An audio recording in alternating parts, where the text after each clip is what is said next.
Hey, good morning. Here's a look at your pollen report for this Monday. We have a low count this morning for mulberry, a moderate count for true grasses. We also have a moderate count for pine, fir, and spruce, which gives us a total pollen level of high. We hope that you're breathing easier on this day. We'd like to thank Reactin for that pollen report. We can see that the trees now fully out there in foliage, and with that, things are really growing when it comes to things outdoors. A lot of green, I'll tell you. Let's take a look what we have high atop the city of Toronto as we take a look towards eyes east on a nice clear morning where we're going to see lots and lots of sunshine, mainly sunny skies as we take a look towards the afternoon. Current conditions, we have beautiful temperatures, 9 degrees in Aurora right now. On average, pretty much 12 as we can see Brampton, Pearson, Markham, even in Whitby. 14 this morning at the island. We have 13 this morning in Burlington. Good morning to you. There's a look at your satellite radar. Nothing to worry about. Really, we have nice calm conditions today, tomorrow. Next chance of seeing some shower activity.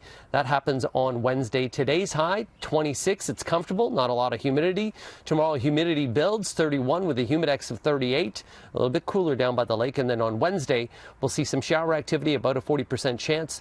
And with that, a little bit of sunshine through the afternoon. Once again for today, daytime highs 26 degrees, mainly sunny skies. Let's take a look now at your roads with you, Steph.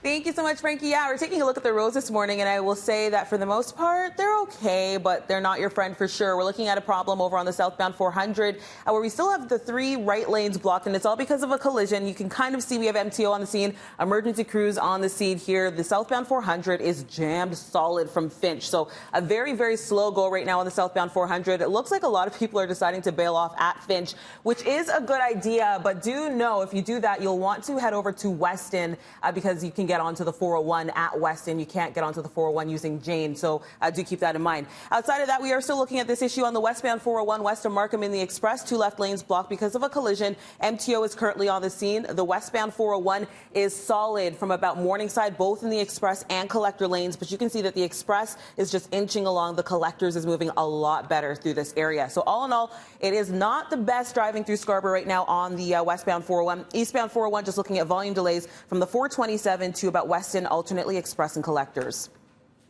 Bank securely from anywhere, anytime with CIBC, whether it's paying bills, depositing checks, or transferring money in Canada and around the world. With CIBC, you can do it all 24/7. That's a look at your roads, and I'll send things over to Mal with a look at your news. Thank you so much, Steph. The man accused of killing George Floyd, Derek Chauvin, will be making his first court appearance today. The former Minneapolis police officer charged with second-degree murder and second-degree manslaughter after video surfaced of him kneeling on Floyd's neck for almost 9 minutes. Chauvin could face up to 40 years behind bars if convicted. Floyd's death has prompted weeks of protests across the U.S. and right around the world. U.S. prosecutors in New York have formally asked to interview Prince Andrew in their criminal investigation into Jeffrey Epstein's sexual abuse. And this request has been made through the British government under a mutual legal assistance treaty. It's similar to a subpoena. The move through the MLAT, it's rare, but investigators want to ensure that they are being thorough. They had to go on that route because last March, Prince Andrew's representatives declined an interview. Here at home now, the OPP searching for a suspect after a shooting and a fire last night in the village of Parham, which is just north of Kingston.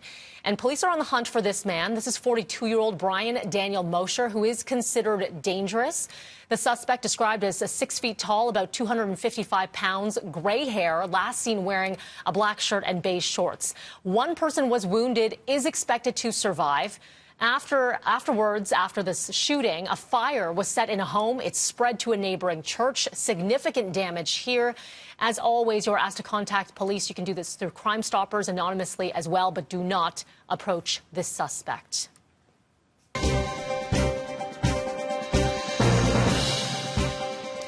Ontario's latest COVID-19 case count. It is over 400 once again, but health officials say it's due to an accidental reporting delay. The province admitting that over half of the 415 new cases announced Sunday are the result of a laboratory to public health reporting delay. So that brings the total number of cases in the province to over 30,600, while over 2,400 deaths have been recorded overall. Premier Ford will be making 2 stops today. First to a manufacturer in Oakville, helping to increase access to swab kits, and then to Birchmount Hospital in Scarborough. Now, we are also waiting on an update or an announcement coming in from the Attorney General happening a little bit later on this morning. So with that, we're going to be joining Attorney General Doug Downey at 8:20 this morning for details on this announcement here. Now to Quebec, a positive sign in the battle of COVID-19. Yesterday, for the first time since April the 1st, the number of deaths reported by the province was under 10, just 8 deaths reported. This is the first time that the number of deaths has been in the single digits since 3 deaths were reported at the beginning of April. The death toll in Quebec now just under 5,000 people. Authorities also announcing another 225 people have tested positive. It is back to work for 400,000 New Yorkers today as the city entering phase 1 of their reopening today. So retail stores, they're going to be allowed to open for curbside pickup and delivery, but customers will still not be allowed to go in. Construction sites will reopen, as well as some manufacturing and non-essential industries. New York has announced a 4-phase plan for reopening, but have not laid out any timelines beyond today. New York City has seen nearly 17,000 COVID-related deaths and 22,000 across New York State.